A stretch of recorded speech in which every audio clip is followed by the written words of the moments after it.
Yo, what's up guys? Welcome back to the channel, and today I'm going to show you how to use Fidelity's international trading capabilities.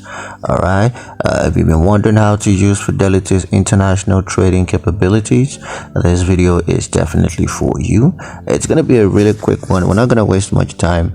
I'm just going to give you guys a step-by-step guide on how to get this done. So let's not waste any more time and just get straight into the video. Now, the first thing you're going to want to do is to log into your Fidelity accounts. Now, you can do that on the mobile app, or you can do that on the website.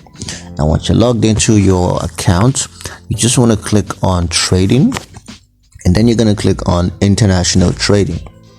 Now, it's going to initiate the international trading process, where you're going to need to provide the required information. Of course, one of those is the investment details.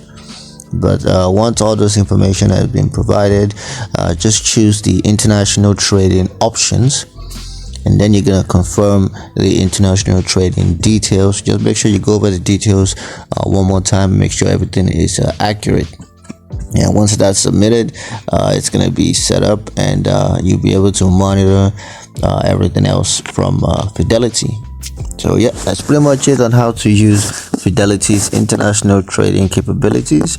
I hope you guys liked the video. Hope you found the information useful enough. If you did, like the video, comment down below, let me know what you thought. Share the video with your friends and subscribe to the channel if you haven't already, and I will catch you guys in the next one.